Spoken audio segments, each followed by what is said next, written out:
Freedom. Travel. Escape. A mobile living room. It's rock and roll. It's beers. It's vanning.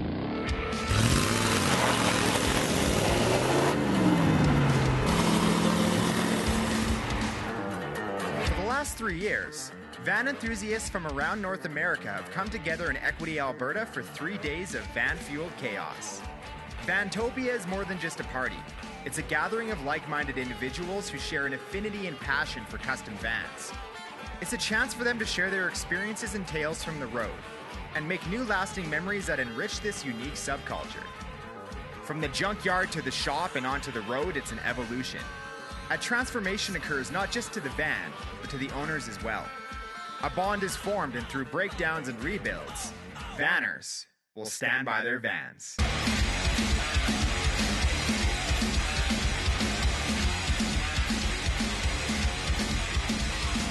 I'm Arlen Smith. This is Corey Martins. Oh, I'm Corey. This is Corey. Vandits is it's a van club. It's, we started it 3 years ago? 3.5 years ago. Well, this is Vantopia 3. Yeah, right, yeah. So it was before that. I guess so we started it almost 4 years ago. January. And, it's just a bunch of friends that have known each other for a long time that just happen basically to have vans. like vans and enjoy throwing parties.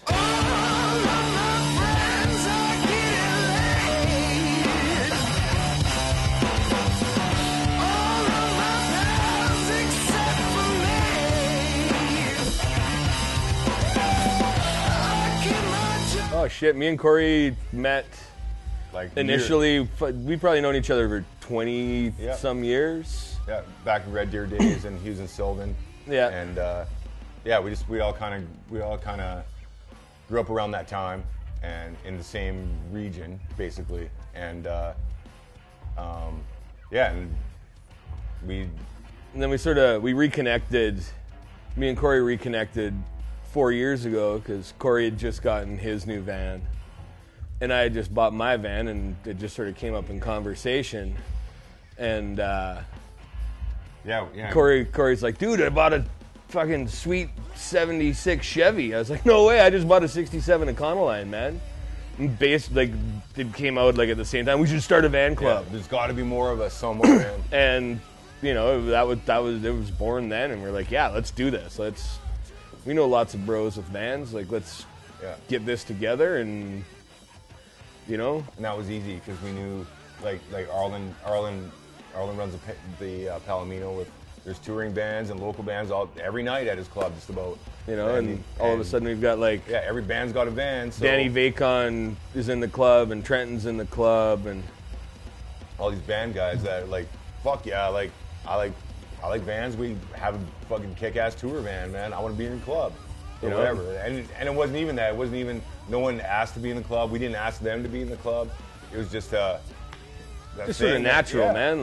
Just dudes hanging out, and how do I join the club? And it's we like each other, so you can join the club, man. It's pretty simple. Lots of the members we have are just no-brainers, just because they've been brothers for so long anyways. Yeah. Right?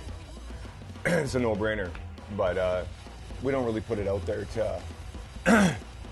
to invite people to join and get a whole bunch of randos, because that's not our style. This is pure brotherhood.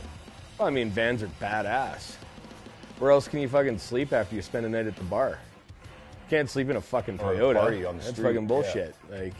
Vanning was just a natural thing I played in bands for years and years, and that was you can't tour in a band without a van, right? So that's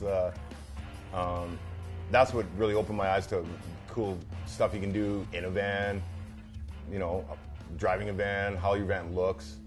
My first van, I guess I got, would have been 1997. I got a 1972 Dodge Tradesman camper van, orange and white, which is sort of why the new van is orange and white. It's a tribute to the fucking Pumpkin Guts, the old camper van I had.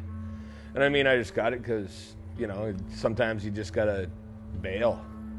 You need to get out of Dodge for 3 weeks, and you're younger, so you're not staying at the fucking Hilton for 3 weeks. You fucking get in a van and just fucking drive, man. Like, that's what it's all about, so.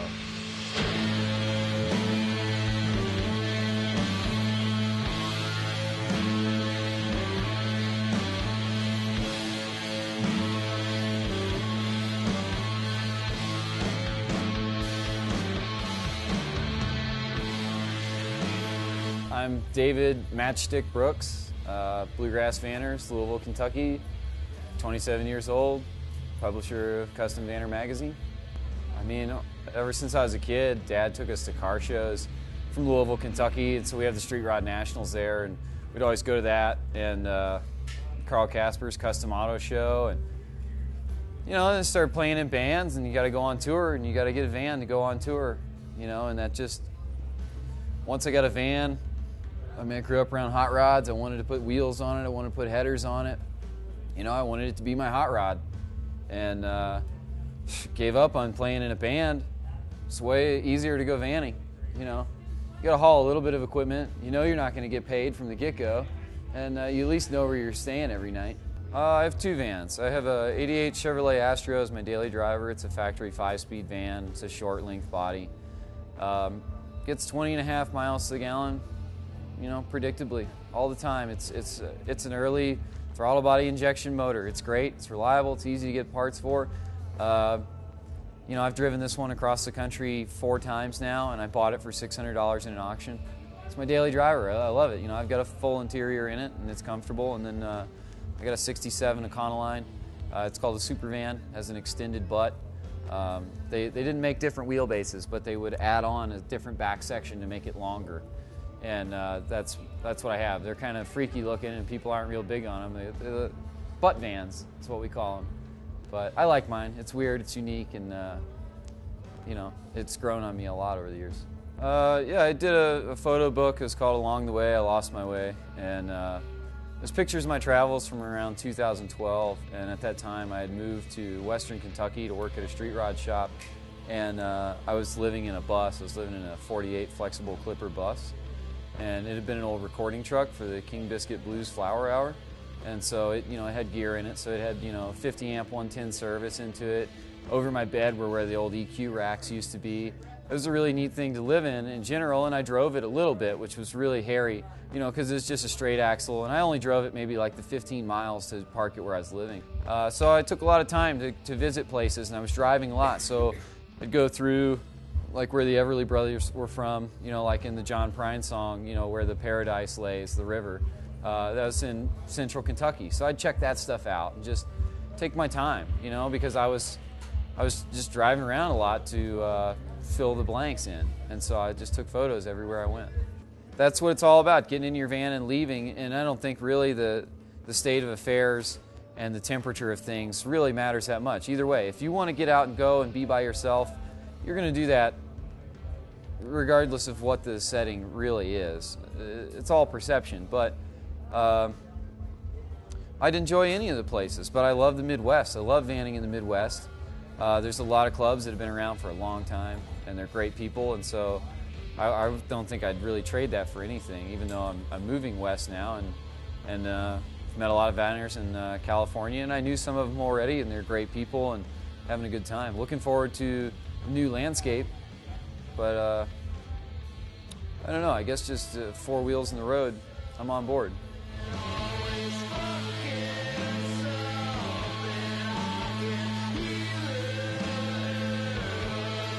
I was a young carpenter.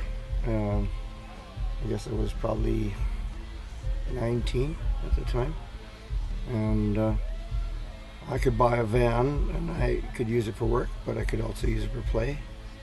It was like having a classic car that you could do some real stuff with. I was into snowmobiles, so I could haul my snowmobiles around with it. It was the vehicle that would do everything. One of my favorite names for a van club was called California Rolling Living Rooms. That's what I have here, is a rolling living room. You know, one of the things about vans is your originality, for sure, making it your own. So I was a little arrogant in my youth, and I grumbled and muttered with swear words, saying that I was going to build something so effing nuts that nobody would have the balls to copy it. So, okay, I guess that's why this is so crazy. But it was, again, because of practicality. I mean, I lived in a utopian time, and there's nothing wrong with what you've got going on here. It's pretty good. I like it. I'm just so thrilled that I could get to come to a few of these again because I thought it was gone.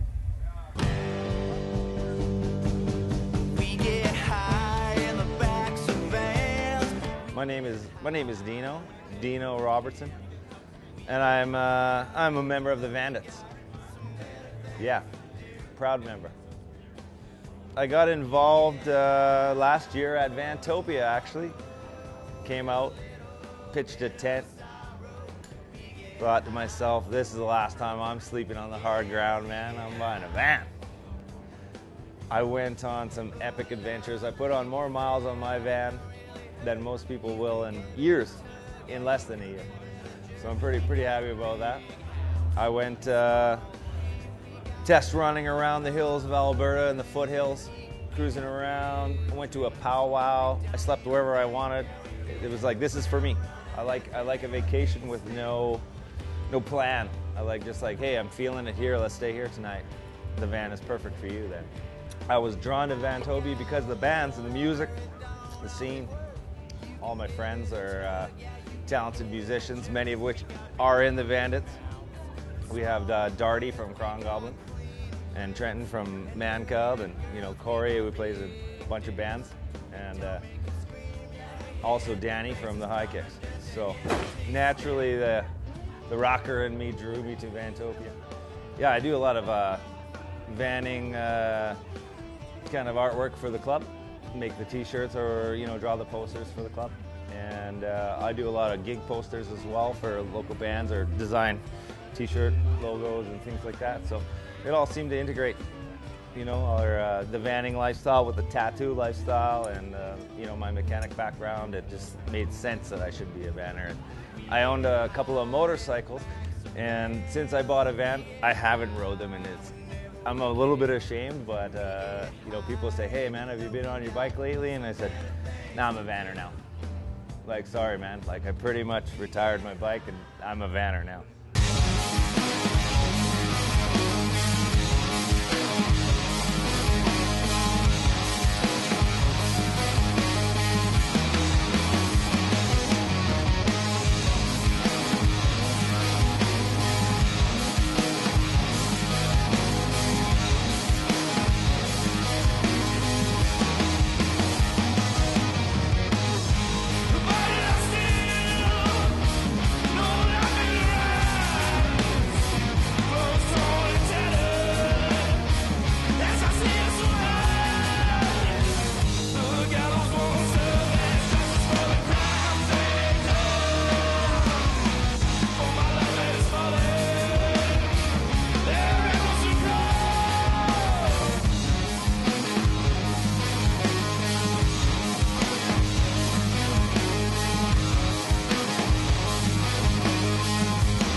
My name is Donnie Gillies. My art name is Dirty Donnie.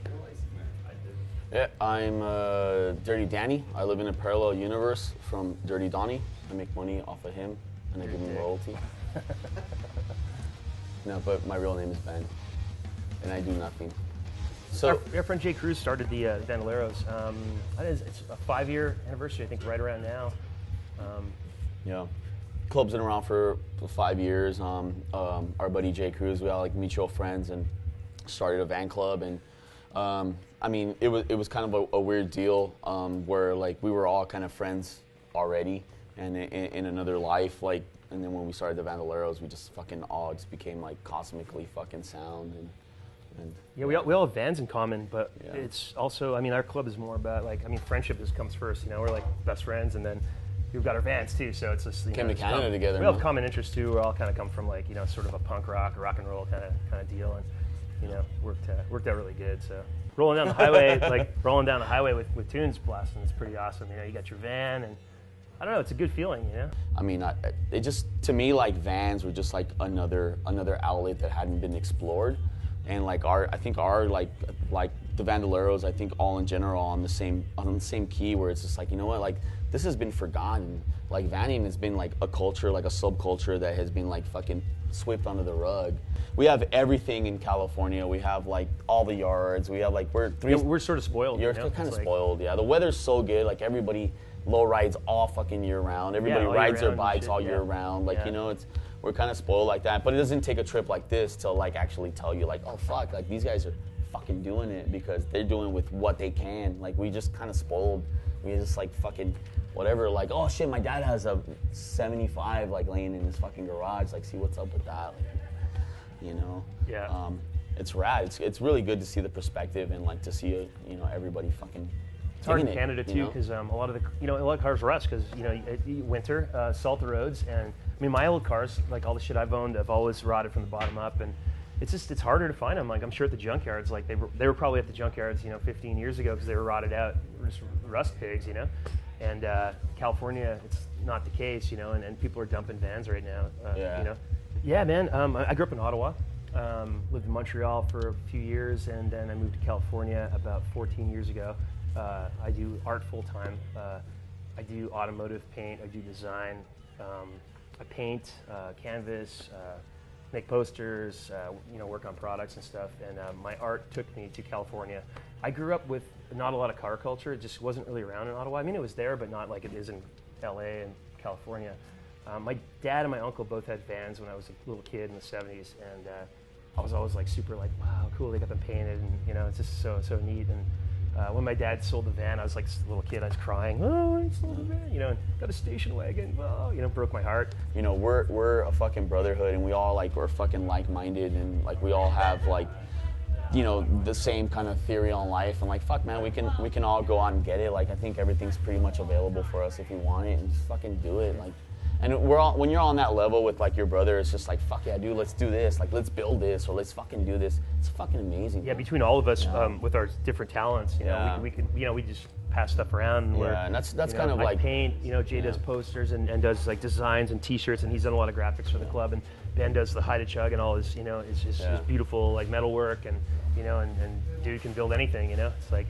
And all the guys in the club, they all do cool shit. It's just good. It's fun. Yeah, get inspired. Like if you're feeling down, like you're feeling fucking shitty, and like you just like, because we always on this mass text to each other, and we're always texting naked pictures of my balls and shit. But we're on this mass text, so like if you feel like uninspired, man, you just fucking, man, you just like fucking call your bro, hey dude, like I got this idea, and it's like fuck yeah, man, let's do this shit. Like, yeah, it's we're able to get like if we pretty much do anything, like between all of us we can make shit happen, Yeah, totally. So. I don't feel like there's anything that can stop us. Like.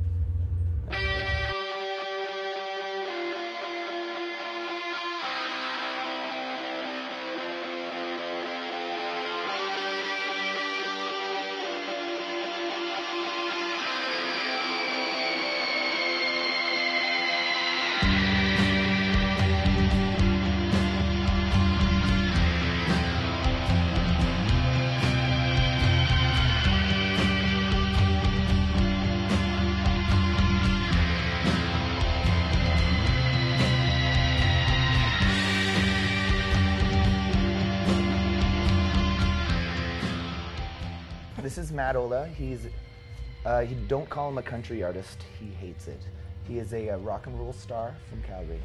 He plays in Cowpuncher.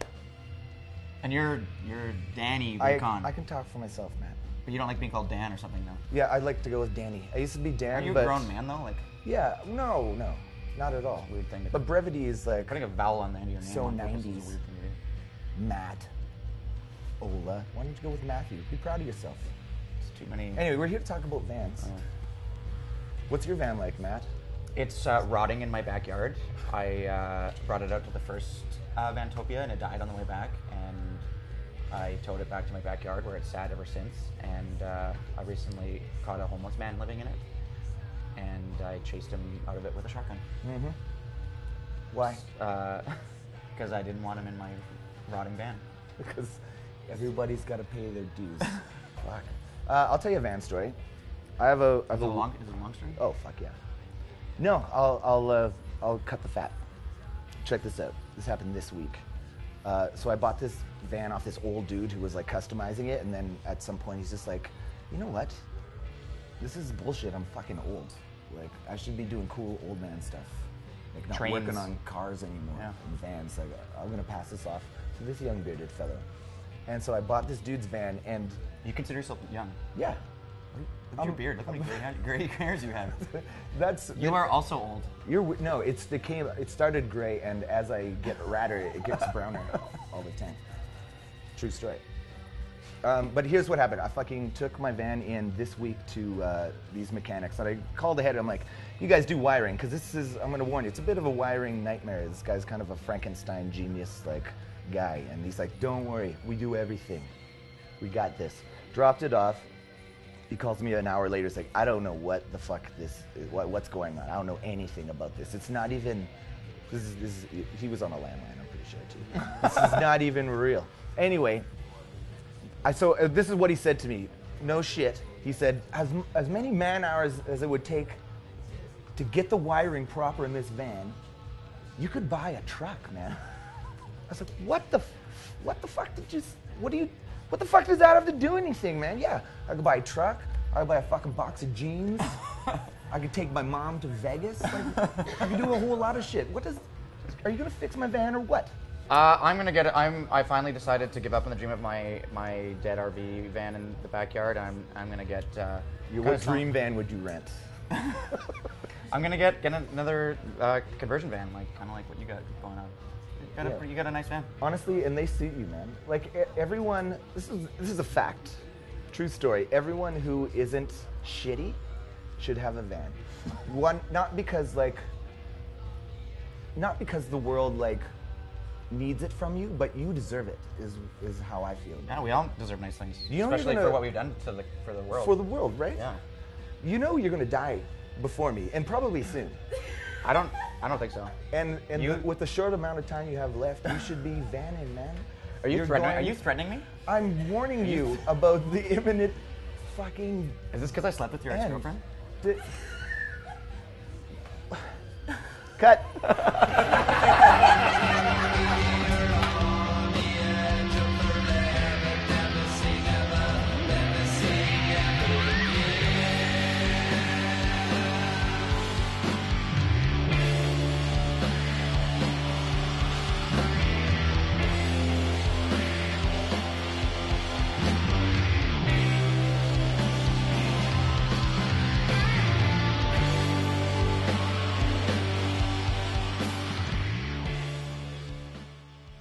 I've always been kind of a free guy, and vanning does really make you feel free. You know, you don't necessarily need to have a campground booked. You don't need to have a hotel booked. You just go until you find something you like, and if you love it, you stay there the night. And it is very freeing, you know, like, it's different. I don't know, you don't have a care in the world in a van. You go a little slower, you roll a little heavier. You're not in a race in a van, you know? Like, you're just like, you get where you get, as far as you get. And then if you love it, you stay there. If you don't like it, you keep going. This is, I like to think that we throw a pretty good truck in, man. Like, you know, we've got 34 vans out there this year. The music's awesome. The weather's good. The beer's cold. Mm-hmm. People are having fun. I'm sure there are clubs that don't party, but they're probably not fun. Those are the 98%ers. that's the 98%ers, you know. Yeah. Screw those guys. I don't want to drink fucking milk in my van on a fucking hot Sunday afternoon. That's bullshit.